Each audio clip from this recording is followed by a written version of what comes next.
The sun dipped below the horizon, painting the sky in hues of orange and purple. The Golden Gate Bridge, bathed in the warm glow of the setting sun, stood majestically, a symbol of hope and architectural marvel.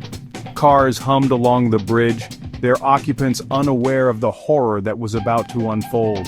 Tourists stopped to capture the picturesque view, their smiles oblivious to the approaching darkness. The salty tang of the ocean spray filled the air, a stark contrast to the sweet scent of fear that would soon permeate the bridge. It started subtly, a disturbance in the distance, a ripple of chaos moving towards them. Then, the screams began. A cacophony of screams tore through the peaceful evening. Panic surged through the bridge like a shockwave. People scrambled, confused and terrified, unsure of the source of the sudden pandemonium. A wave of bodies, their movements jerky and unnatural, surged onto the bridge from the San Francisco side. Their eyes, vacant and white, stared ahead with chilling hunger. The undead horde moved with terrifying speed, their moans echoing across the water, a chorus of death. Those closest to the on-ramp stood no chance, instantly engulfed by the relentless wave of teeth and grasping claws. The living became the prey in a matter of seconds. Amidst the chaos, a small group of strangers found themselves thrown together by fate. There was Daniel, a young software engineer returning from a conference, his laptop bag now feeling absurdly out of place. Maria, a streetwise artist with a quick wit and an even quicker spray paint can, found herself separated from her dog, her heart pounding with fear and determination. John, a retired Marine, his weathered face a mask of grim resolve, pulled out a worn combat knife, his eyes scanning the horde for an escape route. Then there was Sarah, a high school student on a class trip, her phone, once filled with selfies, clutched in her hand, now useless in the face of the unimaginable. They were an unlikely group, united by terror and the desperate need to survive.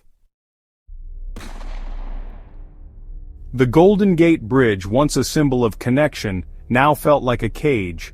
Cars, some with panicked drivers, others with occupants already turned, jammed bumper to bumper, creating an impassable barrier. The metal structure of the bridge offered little protection from the relentless horde.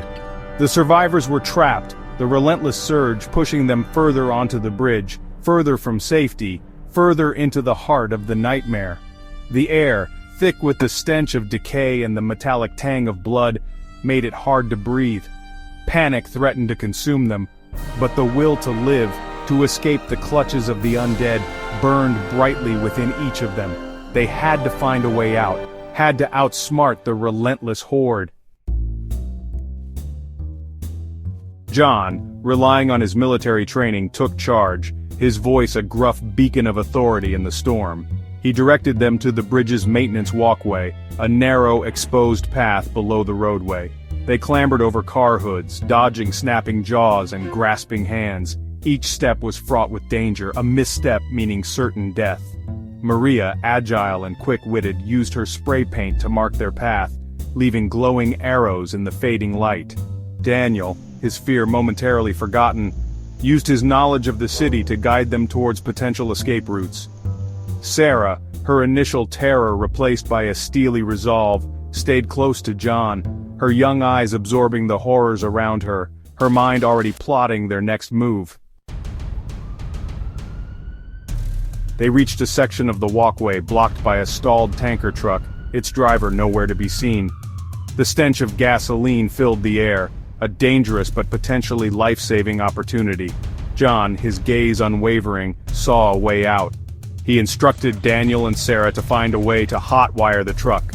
Maria, her eyes scanning the horde that had momentarily lost their trail, shouted a warning. The undead were regrouping, drawn by the scent of living flesh, their moans growing louder as they approached their position. Time was running out. The survivors, now on the other side of the bridge, find themselves in a deserted San Francisco. The city, once bustling with life, is now eerily silent. Shadows of the undead loom in the distance, their grotesque forms moving slowly through the foggy streets. John leads the group, his eyes scanning every alley and doorway for signs of danger. Sarah clutches a map, the shaky lines drawn by a trembling hand marking potential safe zones. The group moves cautiously, the sound of their footsteps swallowed by the oppressive silence. Broken windows and abandoned cars line the streets, remnants of a world that once was. Maria spots movement ahead and signals for the group to stop. They huddle behind an overturned bus, their breaths shallow and hearts pounding. A group of undead shuffles past, their moans echoing off the empty buildings. The survivors hold their breath, every second feeling like an eternity. Once the danger has passed, they continue their journey, each step a testament to their determination to survive. As night falls, they find shelter in an abandoned warehouse. The building is dark and foreboding, but it offers a temporary refuge from the horrors outside. They barricade the doors and windows, creating a makeshift camp in the center of the room. Exhausted but resolute, they share a quiet meal, their thoughts heavy with the uncertainty of what lies ahead. The city may be desolate, but their hope remains unbroken. Together they will navigate this new world, searching for a safe haven where they can rebuild their lives. The journey is fraught with danger, but their determination to survive keeps them moving forward one step at a time. As they move deeper into the city, the survivors encounter other groups of people. The streets, once empty, now reveal pockets of humanity clinging to survival. John, Sarah, and Maria approach cautiously, their eyes wary and hands ready to defend themselves. They meet a family of 3 huddled in a corner store, their faces gaunt but eyes bright with hope. The father, a former firefighter, offers them some canned food and water. Trust is exchanged in the form of supplies, and for a moment it seems like they have found allies in this desolate city. But not all encounters are so fortuitous. As they navigate the maze of broken buildings and debris, they stumble upon a group of armed men. Their leader, a grizzled man with a scar running down his cheek, demands their supplies. Tension crackles in the air as John stands his ground, refusing to hand over their hard-earned provisions. A standoff ensues, eyes locked in a deadly game of who will blink first. Trust becomes a rare and precious commodity. The group must decide quickly who to ally with and who to avoid. They form uneasy alliances, always keeping one eye open for betrayal. The tension within the group grows as every new encounter brings fresh challenges and threats. Sarah's hand tightens around the map, the lines now smeared and almost unreadable, yet it represents their last hope.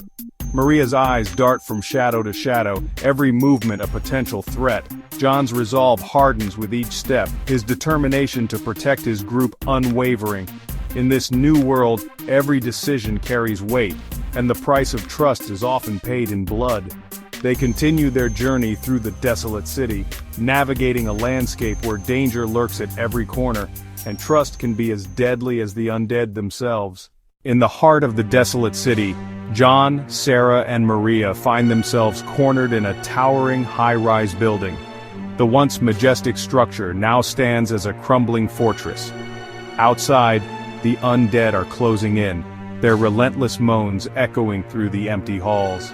The group knows this is their final stand. They must use their wits and whatever resources they can find to survive. John barricades the doors with broken furniture. Sarah scours the rooms for anything that can be used as a weapon. Maria gathers supplies and tends to their wounds. As the undead breach the lower floors, the group retreats higher and higher. The tension is palpable, every creak a reminder of their precarious situation. They reach the top floor, a dead end with nowhere left to go. The undead are right behind them, ready to crash over their last refuge. John, Sarah, and Maria stand together, their backs against the wall, ready to fight until the end. They craft makeshift weapons from shattered glass and metal pipes. The undead burst through the final barricade and the room erupts into chaos. The group fights with everything they have, their movements a blur of determination and desperation. John swings his makeshift club with ferocious strength. Sarah strikes down each approaching threat, and Maria's quick reflexes save them more than once. The air is thick with the stench of decay and the sounds of battle. Despite their unyielding resolve, the outcome remains uncertain. The undead are many, and their numbers seem endless. But the group refuses to give in. They fight not just for their lives, but for each other, for the hope that somewhere, somehow, there is a future worth living for.